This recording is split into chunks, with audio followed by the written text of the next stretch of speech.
Continuing our discussion, and we talked around AI in healthcare, some on revenue cycle management with our last witnesses, and we've invited Blue Cross Blue Shield in to sort of show us some trends that they're seeing.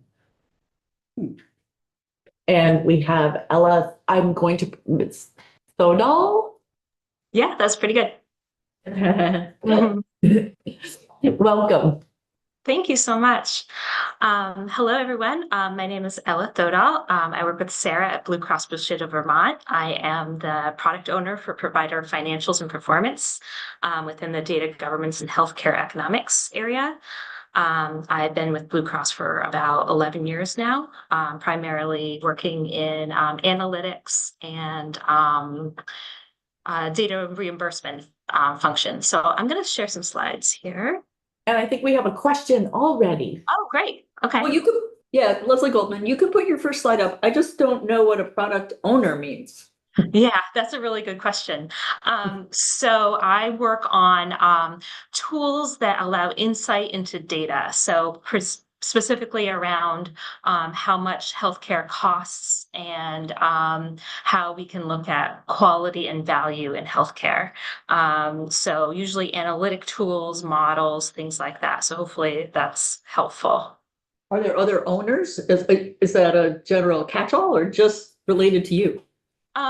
There are a couple other product owners in the company. I think it's kind of a new term for us. Yeah. It's an IT kind of word that I'm also getting used to. I've been an analyst for most of my life, so mostly I think in function, I'm still an analyst. But basically in charge of that. Yeah.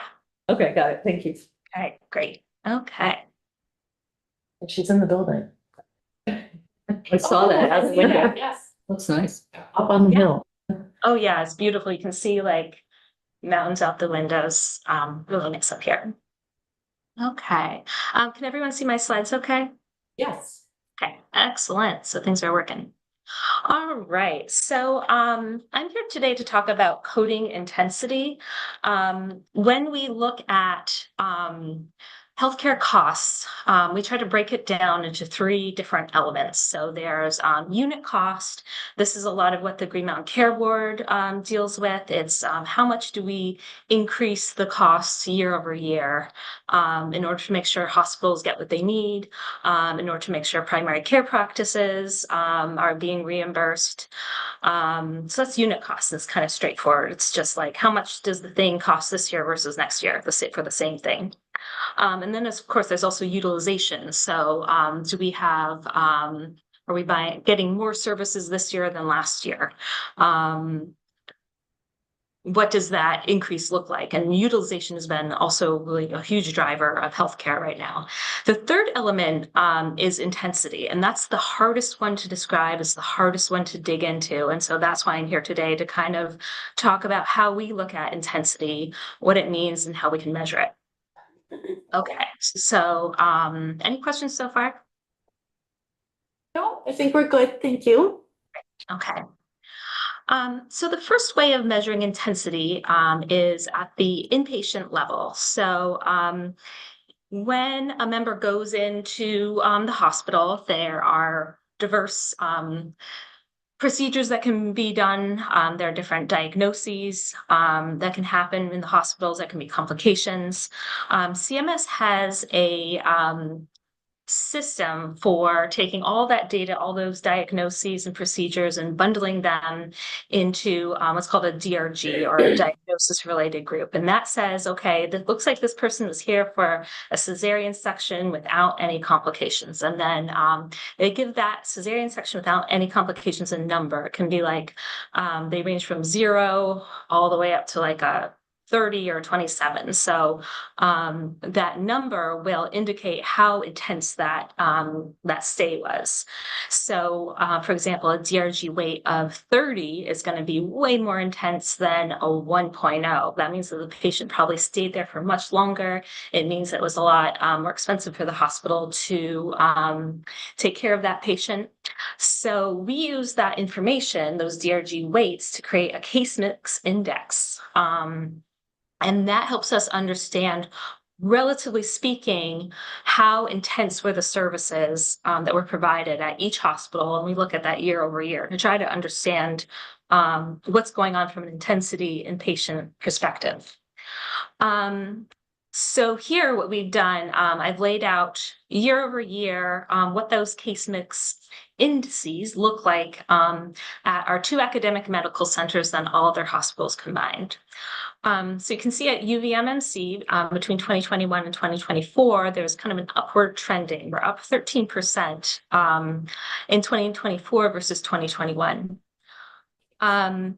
At Mary Hitchcock, there's more of a variation here, a little up or down, but it's about a 10% increase in that time period.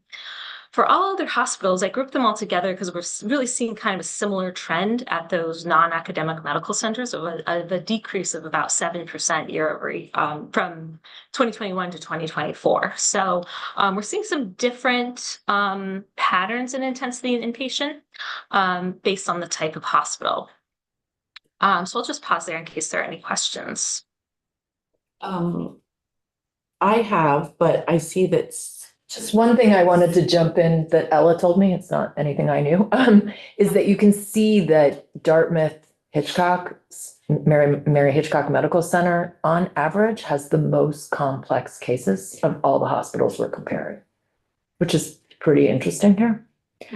But it's only up 10% as opposed to UVM. Right. The growth is different, but overall, they started at a higher place and so historically, they've always had. So I'm wondering about kind of to that as well, because we're seeing a decrease in complexity in other Vermont hospitals. Are we seeing a decrease in, I guess, census in those hospitals? Are they taking people that they would have had in their hospital and are they transferring them to UVM or Dartmouth Hitchcock?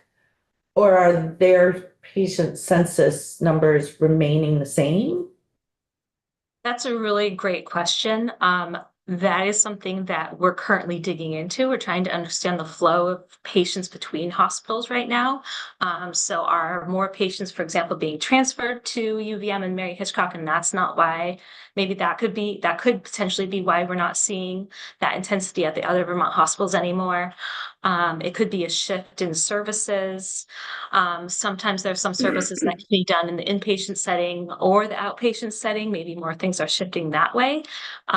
Those are great questions and ones that we're trying to dig into and understand, especially when we're seeing such different patterns emerge. Great, thank you. Yeah. Topper actually has a question as well. In terms of the difference in those hospitals, there's major differences in those 2 hospitals as opposed to the rest of the hospitals in Vermont. And maybe that, well, and not maybe, I think that's why they're showing that the complexity is higher in those 2 hospitals. We do also know, I think in their Great Mountain Care Board hearing last summer, UVMMC was talking about using a program called Iodine. It's an AI software that optimizes their inpatient DRGs. So it will scan for additional diagnoses. So the more diagnoses that are put on the claim, the higher the DRG weight. So we do know that that's something that they have publicly talked about using in their hearings as well.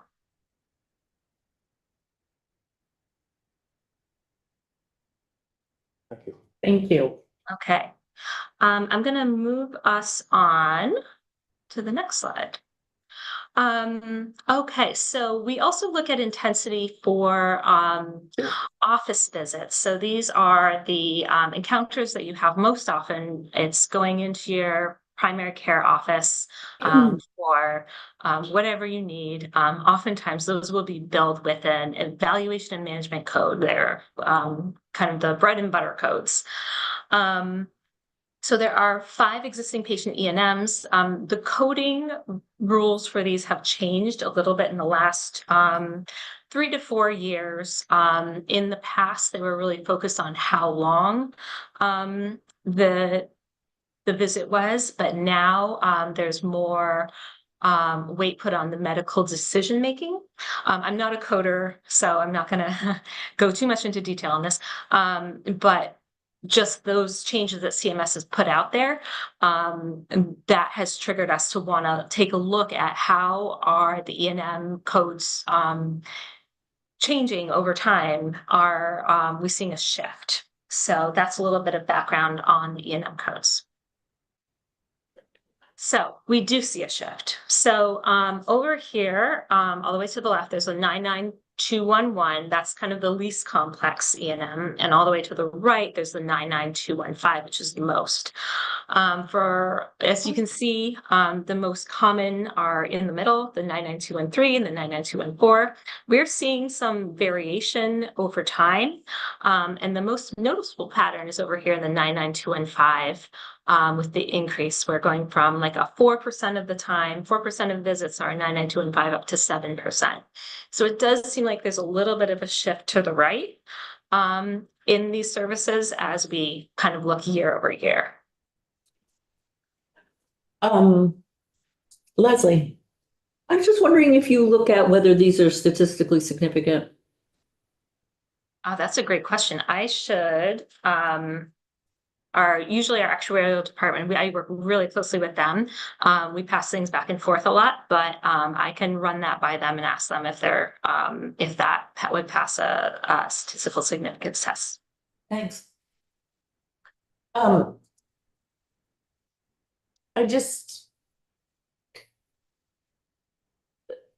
I do know that E&M codes changed. I think it was 2019.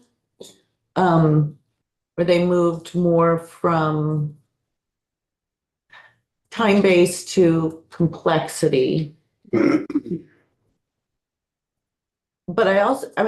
one of the other things that I do know that changed, which was a significant change, was that that in your time, you could include the amount of time that you spent in documentation. Right. Whereas previously it was only time face-to-face or, no, I'm not going to go into 50%, and I'm thinking about, sort of the use of AI in documentation and the efficiencies. So if you have, embedded in your health records, sort of the pieces that they were talking about, our previous guests were talking about, essentially where the AI tool is writing your note for you, you're not spending as much time in documentation, which wouldn't be counted towards your level of coding. That could not, I guess what I'm saying is that really couldn't account for the increase between, say, a 214 and a 215 or a 213 up to a 214. And I'm wondering if there have been audits or if you've done any audits and if you've seen whether or not claims are being coded on complexity more or time, and if there have been any trends that have been identified in that? That is an excellent question. I've made a note of that. I would have to take that to our audit department. I know that they do audits on E&Ms, but I don't know the results of kind of the last round, but I can ask them about that. I'm really curious about that AI note, because I think that would potentially mitigate some of this trend we're seeing over to the right. Especially like if the adoption really increases. So that's really interesting. And Topper has another question, but could you give us an idea? And if you don't know the exact dollar amount, that's fine. But I mean, even maybe a Medicare, what's the difference in reimbursement between a 213, 214, and a 215? I have a slide for that coming right up. Okay, Maybe I'll never just- mind, then I'll let you get to that when you get to that. Yeah. Topper, you have a question? In terms of analyzing, the 215, is that because the population is aging and there's more complexity to their problems? That's another great question. So that really involves, a clinical review, on that side. I think from here, we're just, trying to understand what is happening. I think that the question is excellent, and I wish I had an answer for it.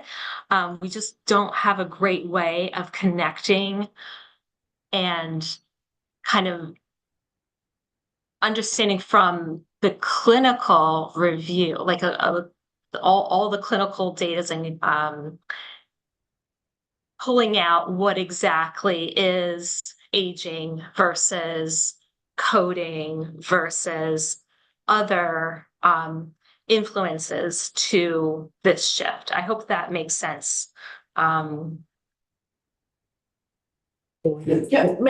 actually, can I ask a follow-up to that? Yeah, You most Please. certainly can, Madam I'm sorry. I'm looking now down on your footnote. So this does not include, this data does not include Medicare Advantage or Medicare Primary, so. No. It only, I mean, I realize it's not totally accurate, but essentially we're only talking about age 0 to 64. Correct, yeah. And so if there is a shift more towards like the 64-year-olds, that could be kind of integrated into this. But it would not capture those who are over 65 on Medicare.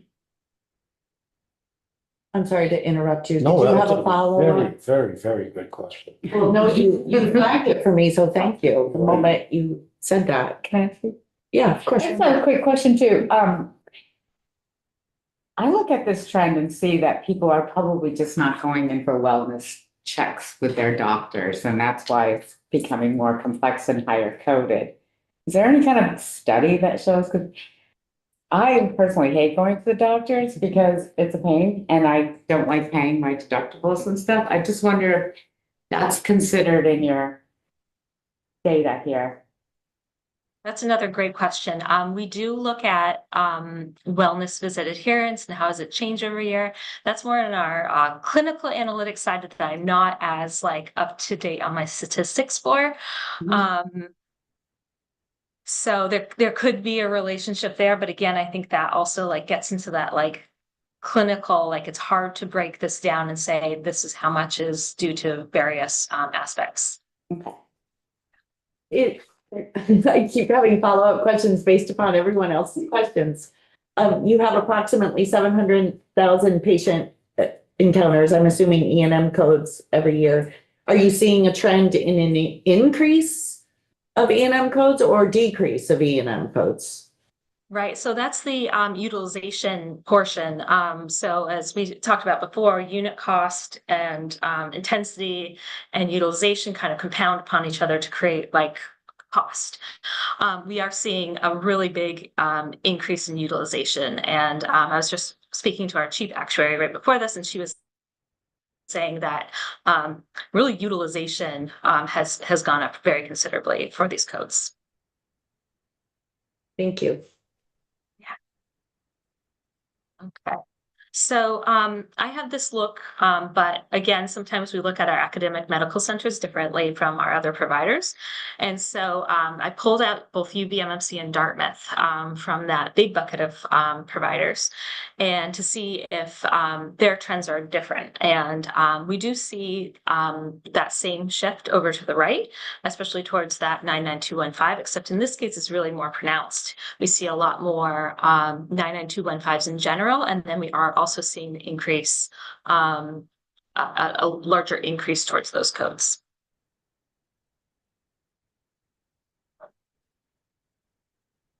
But these are just office visits, right? That's So correct. Because Theor- patients too, on new Yeah, patients. not new patients. So theoretically, the major medical centers as opposed to the DRG and seeing more, the complexity. This should sort of be even across all. Would we think or would we not think that? It may be that there's more 992 and 5 just in general because of differences in complexity at the academic medical center. So you'll see, like, even back in 2015, here we have 6% of services billed as a 99215, and it was 4% 99 for all providers. But then, we are seeing a more rapid shift upwards from, like, starting out at 6%. So I think that again, that's another interesting question.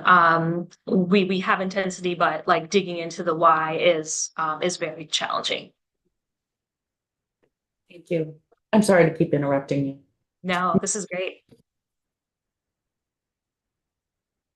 Okay, this next slide gets to the question we had earlier, like, how do the pricing for these services compare? So this is going to require a little bit of instruction here, but everything in this is kind of similar to the CMI or the weighting. So if we have someone going in for a office visit in 2019, and we just called that 1.0, everything is weighted off of that 2019 average cost for an office visit. So, for example, if the 2019 average cost is $100, a 99211 would be $26, 212 would be $49, etc. So that kind of gives us a kind of a starting point, and then we kind of go from there. So using that same starting point, if an office visit on average in 2019 costs $100, in 2024 it was $157. So that's a 57% increase. And then you can see individually, each of these codes changed 28% to 54% in terms of their unit cost. So that is kind of the shift that we're seeing on unit costs, but it's the intensity that gets us all the way up to 57%. And I'll show that in another slide. This is kind of complex stuff. But this kind of just shows the array of how the pricing compares relatively. And feel free to ask questions about this, because this is a little trickier, a little harder to explain. Anyone have any questions? Okay. Wait, actually, I think we do. Yeah, great. I do, but I may have missed something. So these codes are just service codes, right?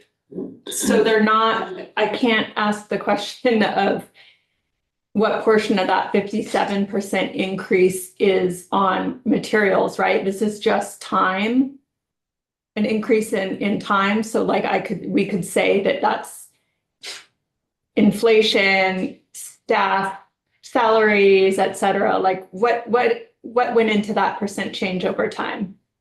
Yeah, so that's a great question. So this is UVMMC in Dartmouth. So these percent changes over here, 28, 54, 51, 48, 48, those are going to be driven by things like the Green Mountain Care Board, unit cost increases that are going to reflect the cost that the hospitals have budgeted for things like staff. I think materials would go in there. I mean, I'm not an expert on how the hospitals then break down those budgets into things like salary and facilities, et cetera.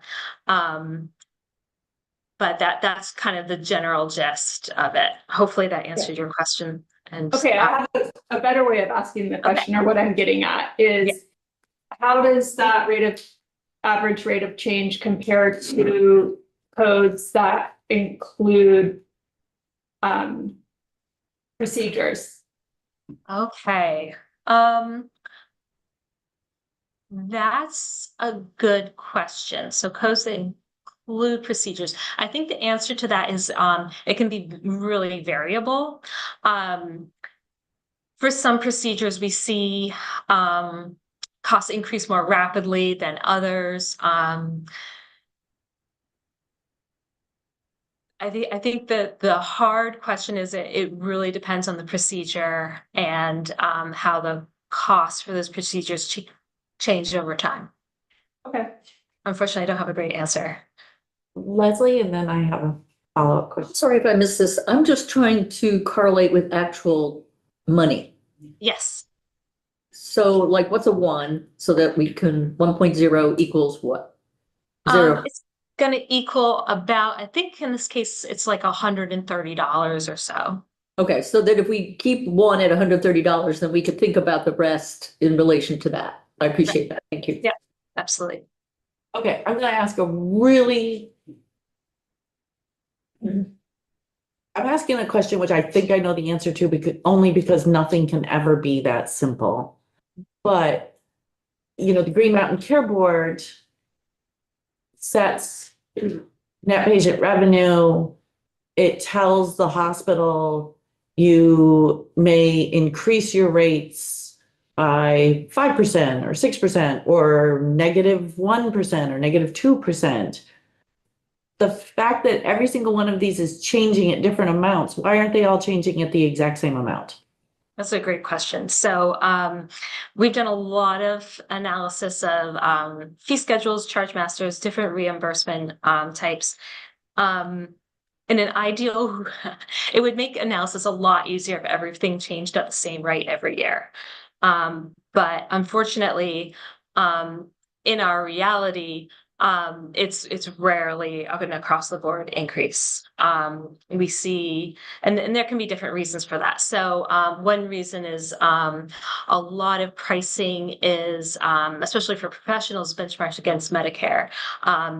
Similar to what we saw, like in the first slide, Medicare has benchmarks for professional, and hospitals use those benchmarks. We use those benchmarks. Sometimes a Medicare price will jump for one code more than another because of their really complex algorithms that they use to develop those costs. So that's one reason.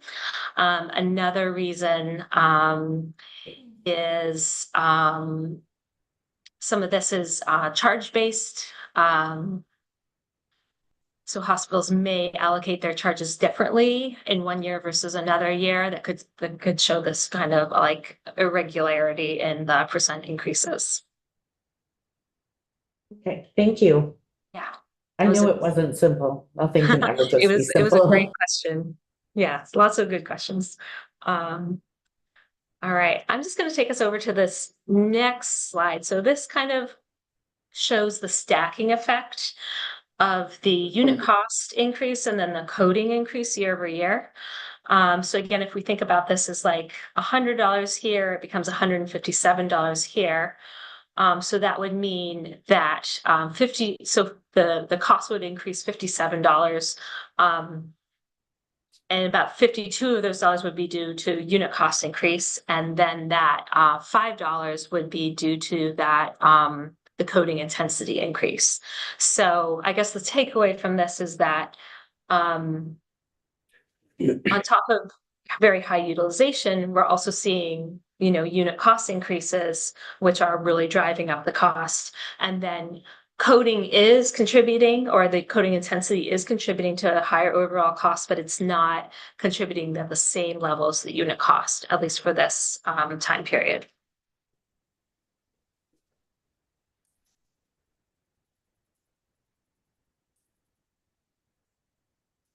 Next slide. I guess we're Okay, great. I'll move us along. we're all thinking deeply, I think. About lunch, yeah. Oh, yeah, me too. Sorry. Might be an administrative. Yeah, right. 59. All right, I'll keep just moving through. So we've got over inpatient example, professional office example. This next one is a outpatient procedure example. So we did a case study looking at cardiac monitoring. So these are monitors that your cardiologist might prescribed for a patient, they help measure like cardiac rhythm so that they can diagnose and look at data over time. For this, we looked at two different technologies, a Zio patch, which is kind of a newer kind of wire-free monitor. It can go up to about 14 days. And then there's the traditional Holter monitor that the patient wears for a couple days. We did this based on 2022 data. We spent about a little over $1 million on these services, but we wanted to understand when new technologies come out, it's really helpful to understand, okay, is this going to be an increase in cost, a decrease in cost, or no change in cost? So what we did is we created bundles. We looked at all of our providers who perform these services. We created bundles of services using various codes that would include everything from the device to the professional read, put it all together, and then looked at the average cost over time. For the entire kind of procedure duration. So we found that the Holter monitor in the office cost an average of $141. In the facility, the Holter monitor cost about $1,200. The Zio patch for 2 to 7 days was about $660, and then really no like significant change for the longer Zio patch, 8 to 15 days. We really wanted to understand the Zio patch, because it was such a longer time period than the Holter monitor, how those costs would stack up. And these results, frankly, were very surprising to us. We were expecting to see the Zio patch be more expensive because it was a newer technology, it was a longer time period. But what we found was it was really not dependent on the technology itself, it was dependent on the place of service. So in the office, as you remember, the Holter monitor was like quite inexpensive, an average of $141. But as we saw in the Oliver Wyman report, anything done in the hospital is going to be a lot more expensive. So that just kind of reiterates that point that that the place of service is really material to cost. I think we have a couple questions from Laurie And then Leslie. full disclosure, I'm a cardiology nurse. Oh, great. Please correct me on anything I said. No, you're fine. You're fine. Was there any analysis done on whether or not increased utilization of Zio patches or Holter monitors led to increase in rates of pacemaker placement? No, we did not. That's a really good question. I think we would have to run that through our clinical analytics team, but I'm going to add it to our list because I'm very curious about that as well. Only if it's not labor intensive. It was just a curiosity. Yeah, I'm curious as well. You don't actually mention the words, but I'm thinking about facilities fees. And is that what you're talking about? Well, And some states have bills about that, so that has been floated around here too. So I'm just trying to understand how that might fit in. right. I'm really hesitant usually to use the word facility fee because there's no like line item on the claim that's going to say like facility fee on at least through the commercial Blue Cross Blue Shield reimbursement. It's more that the fee schedules and charges through the facility are just much more expensive, like on a code by code level. At a hospital facility as opposed to an outpatient facility is what you're saying, right? Right, at a hospital facility versus an office location. Is there any reason that should happen with any particular, like the Zio patch? There's no reason, the task is the same, no matter where you are. That's Right. correct, yeah. Yeah. Are you seeing an increase in utilization for cardiac monitoring because the Zio patch is now sort of more readily available or has that not been analyzed? That another area might have it. I didn't look at it in this particular study, but I think I can check.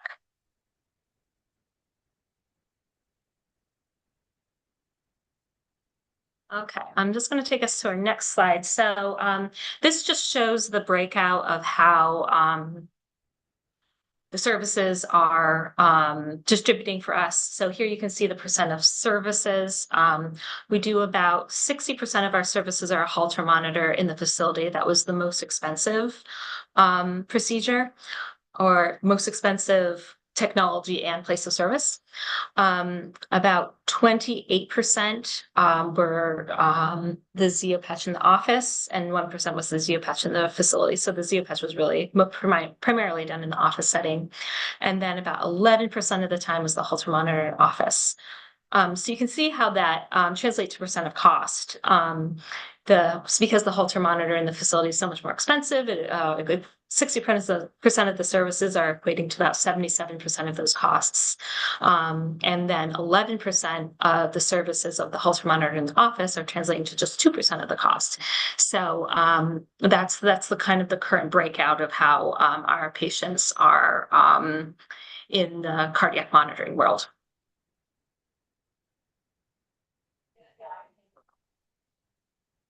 All right, I have just one more slide, so I'll just take us to that quickly.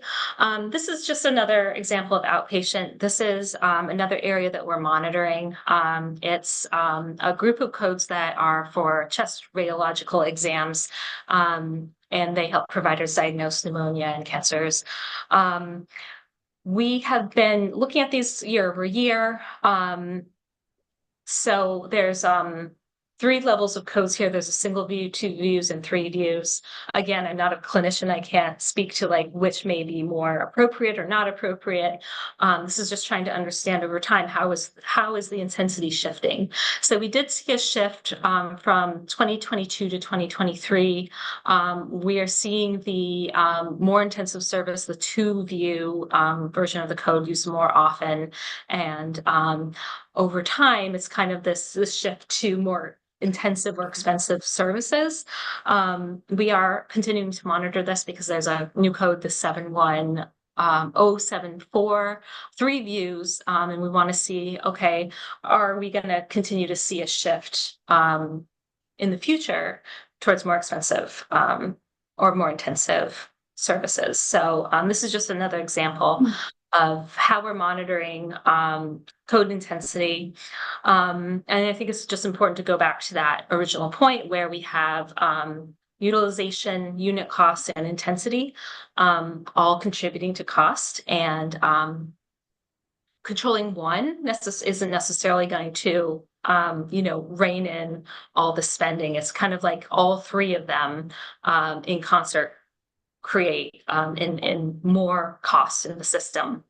So I guess that was all I had prepared. And if there are any additional questions, I'm happy to answer them. Thank you. And Leslie has a question. Thank you. Thank you for this information. In your analysis, there's a really important difference between a single view chest X-ray compared to a 2 view in terms of clinical information that may be acquired and the ability to care for a patient with standard of care. So it's one thing to only look at cost, but it's also another thing to look at the effectiveness of the intervention. So I'm wondering if that becomes part of your analysis. Yeah, so again, I think this creates challenges because in this view, we were limited. We're really focused on the coding intensity as opposed to the clinical appropriateness. We do have a vendor, Carillon, who assists us in assessing the clinical appropriateness of radiology. So that is a report that I can reach out to them and ask for. Are they seeing more instances of like appropriateness? And I think that would hopefully get at your question in a way that my analysis did not. Thanks. I just worry that when we only look at cost, we are missing really important things about standard of care and outcomes. And I think that needs to be included in this analysis. Thank you. Thank you very much. I think I asked for this just because we keep hearing about increased utilization and acuity. and you think about all the effort that we put in over many years, paying for quality and investing in population health. And I think sometimes it begs the question of why do we seem to be getting sicker? And what's leading that? So I think that's why go ahead. I was curious that your last question, why do we seem to be getting sicker? I'm wondering if, and I don't expect our witnesses to be prepared to talk about this now, although you're welcome to if you have an answer, but I would be curious to spend a little time at looking at what are the trends? Like, what are the conditions that we are seeing an increase in? And not even costly ones, all of them, because maybe some aren't as costly as others, but there's more. For example, are there more people experiencing anxiety? And is that driving up, are there more people experiencing poisoning from environmental pollutants? I know during the pandemic, there was a spike in suicides, overdoses, and heart attacks. And I think a lot of us would assume that's related to the stress, but it would be good to get on the record kind of what are the factors driving up costs, because in addition to trying to be more efficient in spending, we might want to work with, I think it would probably be human services on public health, on looking at how to improve the social determinants that are driving negative health outcomes. I think that's the public health language. Yeah, which is exactly why I wanted to Yeah. focus on this. Okay, Yeah. we are going to shift here really quickly. We have another amendment to here, and we have legislative counsel with us. So Katie, if you want to come up. Sure. And this is on the workplace violence prevention in hospitals. Is this a committee amendment? Um, So it might be a committee amendment or? no, I've already. Okay. Oh, this is Frank. Yeah. Good morning. Is it still morning? Katie McLennan, Office of Legislative Counsel. 1 minute left. Just under the wire. Okay. Let me pull up the amendment. So we're looking at amendment to 259, which is the workplace violence in hospitals. The amendments are few and they're sort of tiny. So therefore it's not a strike all amendment. It's instances of amendment, which makes it harder to read, I understand. So you will need to look at the underlying document, the committee report that you passed out, to be able to see in context the amendments. Let me pull up the document for you. 247. 259. 259. Mhm. Okay. So here is the amendment. All of the changes are in the first section. So our first change is in section 1A4B. So if you remember, section 1 is about the security plan. A4B, we're saying the language says that the security plan shall require that a hospital employee trained in trauma-informed care and victim support serve as a liaison to law enforcement, support victims through the legal process, and ensure that the response to incidents of violence at the hospital prioritize the safety and retention of hospital employees providing healthcare services. The addition would be to the extent permitted under state and federal law. What was that fixing? There was a comment that the Judiciary Committees worked on a bill last year around safety and healthcare settings. And there was a concern that perhaps something in the security plan may be done to conflict with that. And so this is to say, to the extent it doesn't conflict with what was passed last year by the Judiciary Committees. And the Representative Donahue's specific concern was around the words prioritize the safety and retention of hospital employees, and the worry that that would tip the balance toward employees and not patients. How does that fix that? Because it says to the extent permitted under the law. That doesn't, but, I mean, it's fine, but I'm not sure I'm understanding, but I guess I don't need to. So if there's already something in place and this would conflict with it, it wouldn't allow that conflict to happen. But that idea of it tipping towards workers rather than patients, that fixes that worry.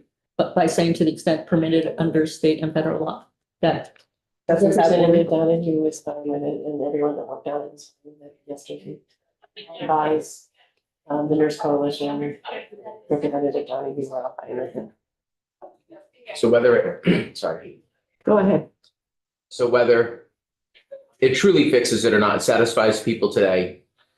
Let it go. And yeah, it's not worth pushing. Yeah, I'm just trying to I'm not understand, telling you that, but that's my opinion. It's like if it satisfies people, but I don't see how it fixes it, but then I'm not a lawyer. I see a hand. To that really quick, Thank you. Devin Green from Buzz, if there's like a patient's bill of rights out there, it sort of subordinates this against the patient bill of rights, so that would ultimately over, So state and federal law includes patient rights.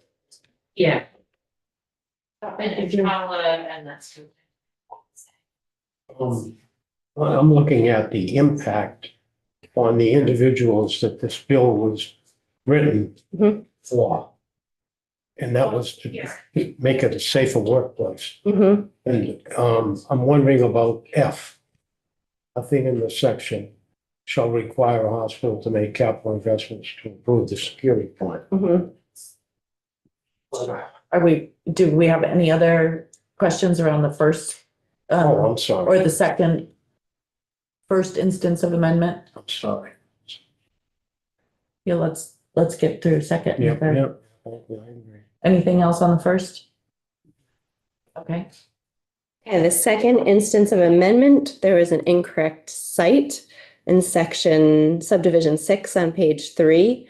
So the citation itself has just been removed. So it would read, the security plan shall include guidelines indicating when a law enforcement officer should remain with a patient who has demonstrated violence or harm to others, period. Subdivision, third instance of amendment adds a new subsection F. That's the one that was just mentioned. Nothing in this section shall require hospital to make capital investments to implement its security plan. Doesn't prohibit them from doing that. This doesn't require it. It doesn't require that they do it. Beautiful. Albert, did you? Well, if they have to. If their security plan, let's say as an example, part of it would be to have a sheriff on the premises. That might cost them some money. Not capital. And remember, this is part of under the section of the Green Mountain Care Board Hospital Budget Review process. Right. And where there were two parts to that Okay. issue. One is what the hospital has to do, and the other is what the Green Mountain Care Board will do. This is under what the hospital will do, shall file the following information, and it includes a list, including this new number 6, costs associated with implementing the security plan. So all it's saying is if there are capital investments that hospitals make as part of their security plan, they have to file that cost information with the Green Mountain. But it also says they won't be required to do that, They won't be required to to make the investment. Yeah, so I think the concern on the floor was that including capital investments of the filing implied that there had to be capital investments. And so the language was added to say, that's not our intention, that there has to be capital investments. It would be the choice of the hospital creating the security plan, whether they wanted to make those security investments. And if they do that, then it would be captured in their filing. Brian? So what if, but what if it's determined by the process that the hospital uses that they need to make capital investments to change the infrastructure to protect staff? For example, what if like there's a flurry of people spitting in the faces of people which does happen at intake, and they had to put up or people are threatening to shoot the emergency room, so they have to put up security, metal detectors, glass, bulletproof glass, that kind of thing. But then the hospital says, well, we're not really required to do that, so we're not gonna do it. That's basically what I'm saying. Yeah. I don't believe there was anything in the bill previously that said there was. No, you're correct. Yeah, there wasn't anything in the bill before. This just clarifies that. I think the concern was because we included that they would in their CON process, or was it the hospital budget review, which it's the budget review, that they put in there any capital investments. It was just we wanted to make it clear that that didn't imply that they had to make capital investments. I think the concern was that it was requiring them to make capital investments. I'm just, I'll say one more thing. A committee gets together, and part of that committee, let's say the decision of the committee was to put bulletproof glass in the emergency room. Let's say that was part of their plan. Now, how are they? Does this statement allow the hospital to say, we don't have to do that?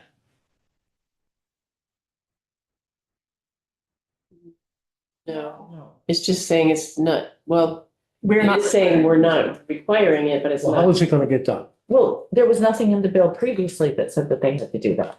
I know that, but we're changing the bill. Oh, not What do you that. stand up? Yeah, Woody, I was just gonna say, couldn't we say capital investments as necessary? Shouldn't that be in there? now I- if we said that, now we're requiring that they No, make I mean, capital we're here- investments. if we're And we've looking had at no this- testimony on that. But if we're looking at the safety of our healthcare workers, we probably should have. Well, that would require a new amendment. And that would require somebody introduce a new On amendment the because floor. we have already voted this. We don't have possession of this bill. But from the operations point of view, that gets what we want, which is hospitals are not being forced to do anything. And that's all we care about. And remember, hospitals worked on this with a coalition of frontline workers.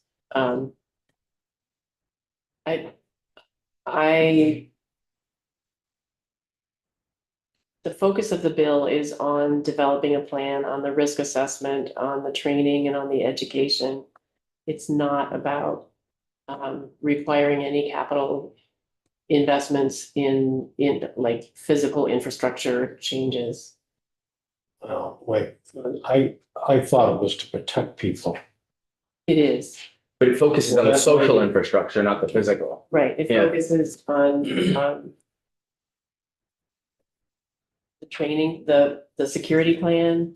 Yeah. A team to develop that plan, and it may include physical Yeah, changes. that's right. Hospitals are doing that anyway now. There are some hospitals that have put in, Copley has bulletproof glass in their ED. Mhm. Some have, Laurie. My point is, all of them haven't. And people are getting injured. And we want to stop that. That's what I thought this bill was all about. We're looking at an amendment though. In the bill, we tasked them with coming up with a plan. Right. If they, through the process of what we've laid out of what the plan is, if they determine that they need to make investment in, say, bulletproof glass, that will then be a capital investment. If, however, they go through the plan and they determine they don't need it, nothing in this section requires that a hospital make capital investments. Devin, do you want to? Sure, and the idea behind this was, in the past, hospitals have said we're restricted by budget, we're restricted by CON from doing some of this stuff, and it's taking away those restrictions. to allow it to be more possible for hospitals to do these things. Oh, yeah. This has previously been a barrier for them actually to make capital improvements.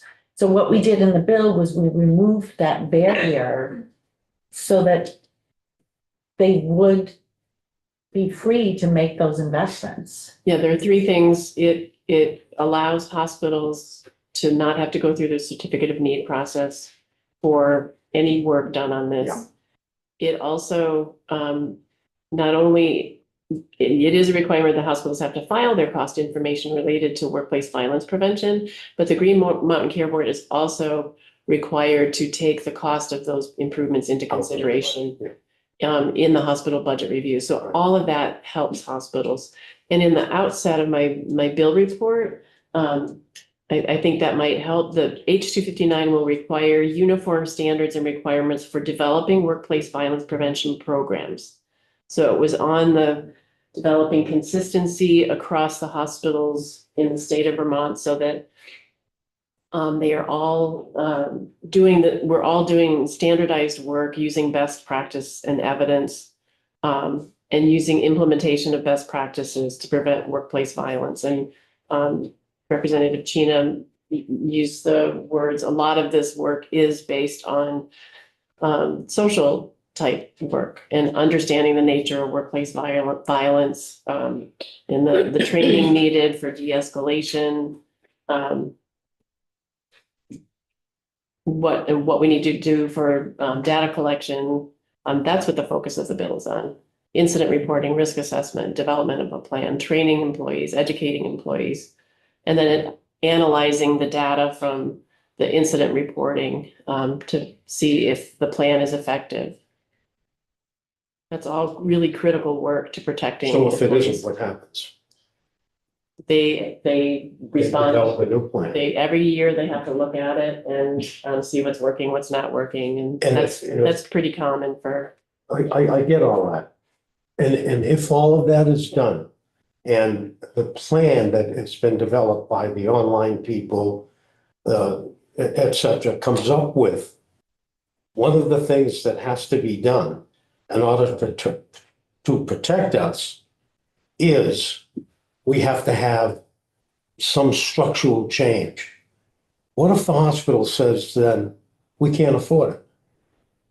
They can do it. This bill doesn't. So then it doesn't get done. This bill never sought to address that issue. Okay, I'm very mixed up then. I thought this bill was to protect people. It is. This bill never sought to, there was nothing in this bill, in the original bill, that said if the hospital, even though they're required to do an annual report and analyze the data, there's nothing in this bill that enforces, like, okay, if the hospital doesn't make improvements based on that data, then we're gonna do this, this, or this. The bill never contains that. But Maybe it should have. Huh? Maybe it should have done. And here we are. That's what I thought these people came in here for. Again, the people doing the frontline work in multiple hospitals are supportive of everything that we've got so far. The hospitals are supportive of Are they everything. supportive of that amendment? Yes. Yes, They are. yes. Brian, So my comment, I don't know if it's a question. It is a question. It's a question comment. Okay. How do the workers, how does the community, how does the legislature hold a hospital accountable if they don't follow the plan? Because it sounds like there's going to be more oversight and more transparency around how they're managing security. And so that's my question. I think my comment is, well, we ask those questions here. The workers can bring it up in contract negotiation. They already do. So I mean, like, you want to comment on that? Like how? Yeah, I mean, we are always, both as union employees and non-union employees, always working with the hospitals and the administration to improve employee safety, patients' safety. It's and yes, we can ask all of these same people to come back next year and we don't have to ask for a report that would require another amendment to the bill, but we can ask them to come in. And if we need to to change it, we can. Well, I'm at the point right now. Those people came to me in the beginning and they were talking about protecting them in the workplace. They're getting beat up. And all hospitals don't have contracts with unions or anything like that. Their employees still, whether they have, that's why I said whether they have a union or not, we're constantly in communication with administration about these issues. It's not working though, Mary. In That's some my places, point. in some places it is. We want all hospitals. Again, you're asking for an enforcement section that was never in this bill. I'm not asking for an enforcement. What You I'm want the asking for- hospitals to be forced. Okay, you finish talking and then I'll talk. So it sounds like you don't, you're concerned that hospitals won't do the right thing to protect their employees, and there's nothing in this bill that will have consequences for hospitals on that. That's part of what I'm saying. That's an enforcement piece. I said, that's part, that's not the whole thing. When I listen to these people, they said, we are getting injured and we need help to be protected. And if I read, when I look at this thing, I may be interpreting this the wrong way. But when it says to me, nothing in this section shall require a hospital to do anything, they may just say, we're not going to do anything. And then nurses aren't going to work, and we're going to lose more nurses. Can I ask our legislative council to try to clarify what we're doing? Yes. So the bill that you passed requires hospitals to create a security plan. Requires that all hospitals do this and that they follow a similar protocol in who they're asking to be at the table to put the plan together. And then you're identifying some common elements of what plan should address, like training. And then you're putting a process in place whereby the plan is shared with hospital employees and whereby the plan is reviewed every year and can be amended every year. So that is the process that is put in place by your bill. Okay. Now I'm even more against it. That plan is going to be shared with the employees? I thought they were going to help develop it. They They are. are. But everyone won't be in the room. It's like, there's thousands of employees at UVM Medical Center. They're not all gonna be part of the plan. They're gonna be frontline workers who represent frontline workers that are on the team. That's clear. The frontline workers, it was Okay, clear. I understand. Okay. They're gonna be part of the plan. Once the plan is written and everyone's satisfied with it, Yeah, I get you. then that has to get communicated out. That's what that means. Yeah, okay. Emails, put flyers in the unit. Now I got one last question. This last F, you said that that people approve this. Now, my question is this, and it's very specific. Did the people who came in here approve that Yes. F? Okay. I was in conversation Okay, with I don't need anything Betsy else. Hassan, Elizabeth Cuto, who was here in the building yesterday, with Devin, with Ann And they agree Donahue. with They it? all agree, and they sent Do it you need through their, anything else? they sent it Thank you. through their circle of Thank you people. very much. Okay, I'm going to ask that we take a straw poll on whether or not the committee accepts this amendment introduced by one of our I'd like to committee vote for members. Okay, Well, I just have one question. Can we not make any change to this amendment? it's not our amendment to change, and it's the amendment that Representative Cordes has introduced. Can we divide the question? Oh, no. Well, look, but if there's one issue, like, I don't need to. Advocates agreed to. We have several people on the floor at 1 o'clock who need time to prepare, Right. and I'm not interested in continuing this discussion any further. It would be nice if people could actually eat before they have to be on the floor. So, I'm going to call, Voice, I'd like to vote first for the statement. okay, would you like to make a statement? Yep. If the people who came in here agreed to that last phrase or sentence, I am for the bill, For the amendment? the amendment. Okay. And I believe Representative Cordes has indicated that they were in the room and Yes, she has. they were in agreement. Yes. Okay. All those in favor of accepting this amendment? 10-0-1. Thank you.